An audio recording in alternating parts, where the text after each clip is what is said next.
नमस्कार, मैं अंजना। नालंदा न्यूज में आपका स्वागत है। नालंदा न्यूज देखने के लिए हमारे चैनल को लाइक करें, सब्सक्राइब करें एवं शेयर करें। नालंदा न्यूज हर दिन हर पल की खबर आप तक पहुंचाता है। सिंघम विश्वविद्यालय अनुदान आयोग यूनिवर्सिटी ग्रांट्स कमीशन बिल 2026 को लागू करने के समर्थन में धरना प्रदर्शन किया गया। बिहार शरीफ के अस्पताल चौक पर अति पिछड़ा दलित अल्पसंख्यक संघर्ष मोर्चा सह डॉक्टर भीमराव अंबेडकर संघर्ष विचार मंच के तत्वाधान में विश्वविद्यालय अनुदान आयोग यूजीसी बिल 2026 को लागू करने के समर्थन में एक दिवसीय धरना दिया गया।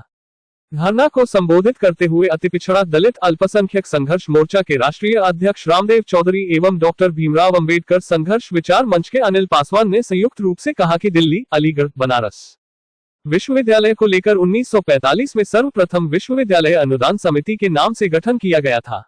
इसकी विस्तार करते हुए 1947 में सभी भारतीय विश्वविद्यालय को शामिल करते हुए अगस्त 1949 में विश्वविद्यालय अनुदान समिति की तर्ज पर यूजीसी का गठन की गई।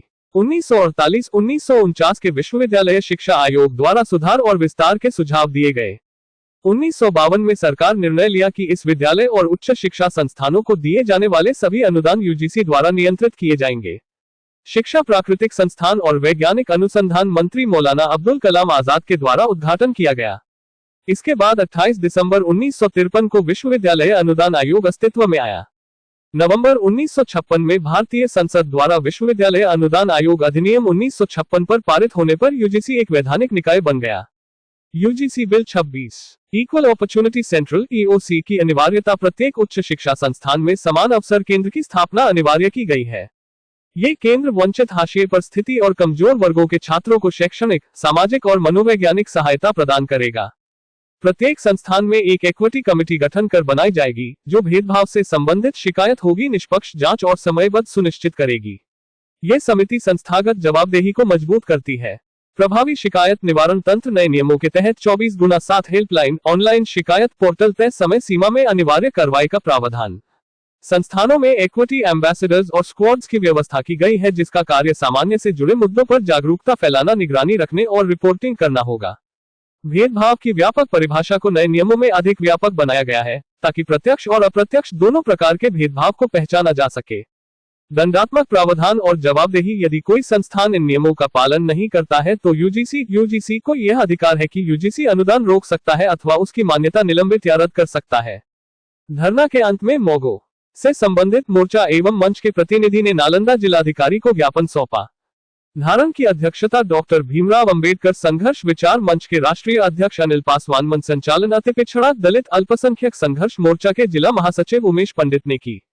मांग पत्र 1, यूजीसी बिल 2026 को लागू किया जाए। 2, समान शिक्षा प्रणाली लागू किया जाए। 3, कॉलेजियम प्रणाली को न्यायिक प्रतिक्रिया में समाप्त किया जाए।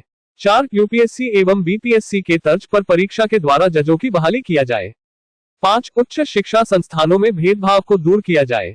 धारणा को अर्जक संघ के जिला संयोजक कमलेश कुमार कमल, बहुजन समाज पार्टी के जिला अध्यक्ष शेखपुरा बालेश्वर पंडित, पटना जिला के किसान नेता रामजतन यादव, जितेंद्र यादव, अवधेश पंडित, अमोद कुमार, रामजतन, रविदास, रामप्रीत चौहान, नगीना पासवान, राजेंद्र दास, अवधेश कुमार, मोहम्मद सदीक, अजहर, राजनंदन मौर्य, शाहनवाज, लालती देवी आदि ने संबोधित किया। इस मौके पर चंद्रदीप रविदास, मोहम्मद चांद आलम, चंद्रदीप पासवान, मिथिलेश वर्मा, रजनीकांत कुमार, वाल्मीकि रविदास, राजवीर रविदास, धनवंती बौद्ध, रंजू देवी आदि लोग उपस्थित थे। आज यूजीसी को लेकर आप लोग धरना प्रदर्शन पर हैं, क्या बात है? यूजीसी एक्ट 2026 ये सुप्रीम कोर्ट के आदेशानुसार ही सरकार ने इसको लाया था और कुछ लोग जो है इसका विरोध करके कोर्ट चले गए और कोर्ट ने इसको सस्पेंड करते हुए अगला डेट रख दिया। लेकिन मैं उन लोग को बताना चाहता हूँ कि जो यूजीसी कानून जो लाया है तो इस स्कूल, कॉलेजों में, विश्वविद्यालयों में ये तो सारे समाज के छात्र लोग पढ़ते हैं और ये कानून तो सारे लोगों पर लागू होता है। इसीलिए जो अगर विरोध करते हैं वो गलत है और जो हमारा उससे समाज से हमारी विनती है कि वो भी इस यूजीसी को समर्थन करें, क्योंकि ये सारे लोगों पर लागू होता है। क्योंकि 1945 में दिल्ली, अलीगढ़, बनारस के लेकर अनुसूचित विश्वविद्यालय अनुदान समिति के नाम से गठन किया था और 1952 में ये पूरे भारत का जितने भी यूनिवर्सिटी है वो सारे लोगों को बनाकर यूजीसी गठन किया था और 1953 में पूर्ण ये बहुमत में आया था और 1956 में पूरे पार्लियामेंट के समय इस एक्ट को हुआ रखा गया था और हुआ कि संसद ने तालियों से स्वागत करके इस कानून को पारित किया है। इसीलिए किसी को चंद मुठियों के विरोध होने से यूजीसी समाप्त नहीं हो सकता है। ये पुनः लागू था और पुनः लागू रहेगा। यूजीसी के समर्थन आप लोग करते हैं, कहना यही है क्या आरक्षण जो मिलता है क्या गरीब वर्ग अमीर लोगों में नहीं है, ऊंची जाति में नहीं है? इसलिए तो मैंने कहा कि उच्च जाति भी पर भी लागू हो रहा है और एसी एसटी ओबीसी पर भी लागू हो रहा है कानून। इसीलिए यहाँ पर प्रश्न विरोध है ही नहीं है, क्योंकि सारे समाज पर लागू हो रहा है। अगर जो भी सुविधा कानून एक्ट लावेगा तो क्या हमारा समाज गलती करेगा उच्च वाला समाज से, तो क्या उसके लिए प्रावधान नहीं है? उसके लिए प्रावधान है। अगर उच्च लोग वाला भी गरीब छोटे लोग पर करता है तो उसके लिए भी कानून है। तो इसीलिए यहाँ विरोध करने के बात नहीं है। ये तो किसी ने कोई लाया नहीं तो सरकार ने लाया है, किसी को नहीं लाया, इसीलिए सरकार ने लाया है। क्या लगता है यह वोट बैंक की राजनीति है? एक तरह से ये जो 1956 में ये जो कानून बना था और इसको बहुत जोर के दरवाजे से पहले एससी एसटी के लोग में था, बाद में इसमें जो है ओबीसी को जोड़ा गया है और साथ में वहाँ जो कर्मचारी जो है उसको जोड़ा गया, उसका ही विरोध कर रहा है। लेकिन मैं जो विरोध कर रहा है मैं उनका कहना चाहता हूँ कि जो कानून का जो सरकार का जो नीति है और इसको समझने की ज़रूरत है। 1956 में जो कानून बना था उसको एक चोर दरवाजे से बंद करने के लिए ये कानून लाया है। इसलिए कहीं न कहीं ये सरकार भी दोषी है। क्या आरक्षण का लाभ जो है हाई क्लास के लोग जो हैं, जैसे कहने का मतलब है ब्राह्मण समाज हो गए, राजपूत समाज हो गए, उन लोगों को क्या आरक्षण नहीं मिलना चाहिए? उनको तो EWD से मिल ही रहा है, कहाँ नहीं मिल रहा है? उनको तो 10% है और 10% उनको मिल ही गया। कहने का मतलब है कि उनमें भी गरीब लोग हैं, तो क्या गरीबी के आधार पर उनको आरक्षण नहीं मिलना चाहिए?